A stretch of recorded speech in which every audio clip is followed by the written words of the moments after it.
Hey everybody, how are you doing? This is top 5 video and I'm going to be discussing my top 5 tips for smashing paper 1 for AQA A-level psychology. A couple of things before we start. I'm going to give you my top 5 tips specifically for paper 1, not kind of just generic exam or study advice. I'll have other videos on that, and loosely ranked, but it's subjective, so take it with a pinch of salt. Alright, let's go!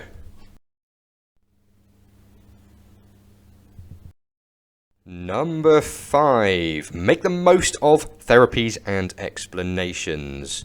What do I mean by that? Most of psychopathology is obviously about explaining and treating depression, OCD and phobias. Yeah, you obviously got the definitions there as well, but the bulk of it is the explanations and the treatments. So capitalize on all of that effort, yeah? Be efficient in your learning. Use the treatments to evaluate the explanations, yeah? Use the fact that there are treatments to say, you know, a strength of the explanation is the real-world application, maybe the impact on the economy, getting people back into work, yeah? That's a strength of the explanation. As well as that, use the other treatments to evaluate other treatments. Let's say you're doing a discussion of CBT for depression. Why not bring in the fact that it can be treated more cheaply and more quickly, possibly, using a biological approach such as drug therapy, yeah? Bring in that. Don't make the essay about that, because obviously you have to learn the cognitive approach to depression, but bring that into the discussion at the end. Yeah? And use the in the same way, use the explanations to evaluate the other explanations.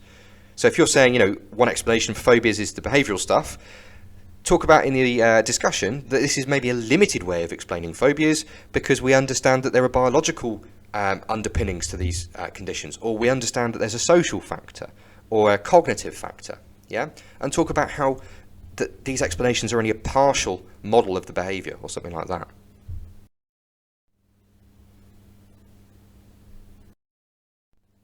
Number 4 is don't neglect your research methods. Okay, you know research methods is probably going to be on all 3 papers. Yeah, it's never not been on paper 1. So do make sure that you crack on with your RM, yeah? It's also really, really helpful, as I'm sure you know, for evaluating your studies, yeah? Paper 1 carries your key studies, yeah? Most of the key studies are on paper 1, pretty much all of them. So make sure that you can apply knowledge of things like your research designs, you know, your types of experiment, your sampling methods, you can talk about validity and reliability, all of that stuff, yeah? Make the most of your knowledge.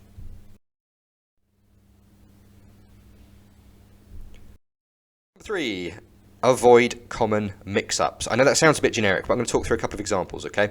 So pay special attention to where each bit of the topic and which bit of the paper kind of fits in, yeah, and how the exam might refer to them. So what I mean is, commonly I see people mixing up types and explanations of conformity. Pay really close attention to the wording of the question. If it says types, that is compliance, identification, internalization. If it says explanation, that's normative or informational social influence, yeah? Don't mix those up. Bowlby's 2 theories, yeah? Pay really close attention there, yeah? If it says maternal deprivation, it means maternal deprivation. If it doesn't say maternal deprivation, it means the other one. Careful with the other one though. Sometimes it'll say monotropic, sometimes it'll say evolutionary. It's the same theory. Interference and retrieval failure, yeah? Retrieval failure is about cues. Interference is about similar information disrupting, yeah? Proactive and retroactive. Don't mix those up. Failure to function and ideal mental health, I see people mixing up sometimes as well. Operant and classical conditioning, yeah? Learning through consequences versus learning through association. If you're talking about phobias, operant is about maintenance of phobias, classical is about the initiation of phobias, the starting point, yeah? So just look out for things like that. Make sure you know where stuff fits in that paper.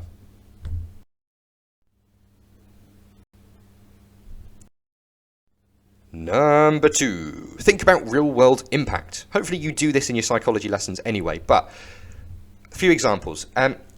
If you're doing, you know, social influence is a really good one for this, yeah? If you're doing something on, you know, minority influence, have examples like the suffragettes or the civil rights movement, or even, you know, Jamie Oliver's school dinners or whatever it might be. Something where you can talk about the real world impact, because understanding how it works in the real world will help you to explain it knowledge-wise. It'll help you to deal with an application question, and it's useful for evaluating it. Yeah, you can talk about how, you know, social influence research, for example, has led to changes in the world that have benefited society or whatever it might be, yeah?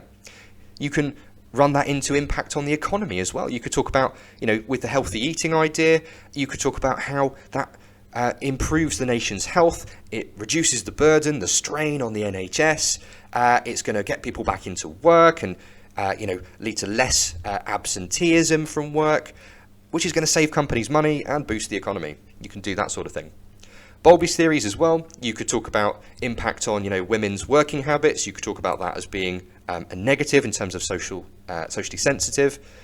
You could talk about the strengths of Bowlby's theories and how that has, led to changes in, hospital visiting policies and, having key workers in nurseries, all this sort of thing, yeah?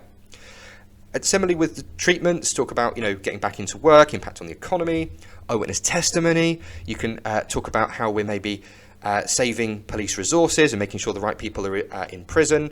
You could discuss how actually, things like the cognitive interview might even increase the cost and time of police investigations, though, as a discussion point. So there's loads there to think about, but having, a bit of common sense, a bit of a sense of how does this work in the real world is really, really powerful for your discussion. Before I bring you number one, just a quick plug. If you're looking for some calm, fun revision to do to break things up, this might be up your street. It's available now on Amazon for Prime delivery if you're a Prime member. Psychology word searches covers all of paper 1 and paper 2. You can see what it looks like there on the screen. If you're interested, check it out. Link in the description.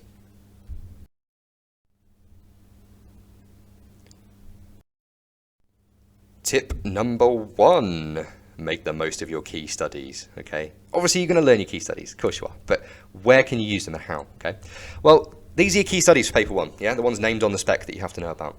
Ash, Zimbardo, Milgram, Harlow, Lorenz, Van Easendorn's cultural study, and I'm not going to say Rutter and Sonuga Bark, even though that's probably the one you've learned, because the spec just says Romanian orphan study, yeah? So I've kind of put that there as a bonus one.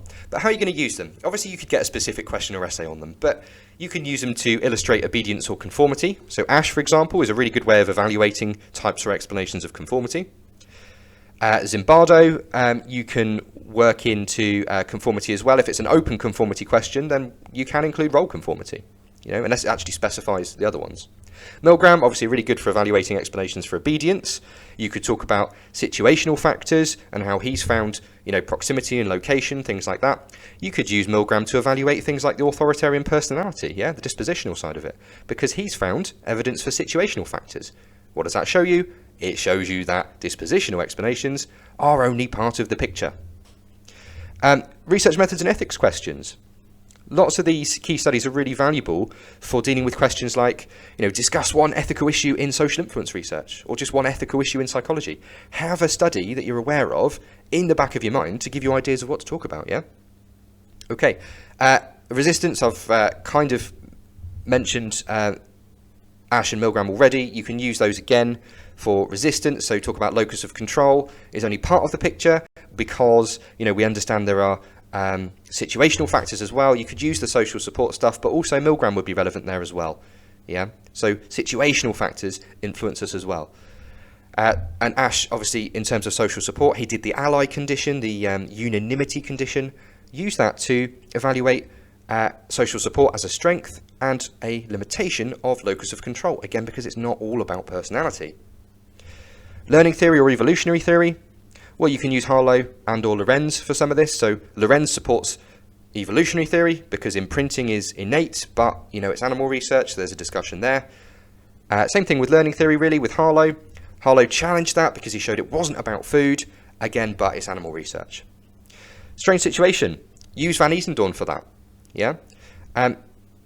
Talk about how the strange situation is culture biased and how Van Easendorn showed that, yes, okay, secure was the norm, but, different cultures came out as more or less resistant or more or less avoidant, and talk about the impact that's had in terms of that being socially sensitive and culture biased. Yeah? So just be clever with how you use your key studies. It's all about being efficient. Okay, those were my top 5 tips for smashing paper 1. I hope that was useful.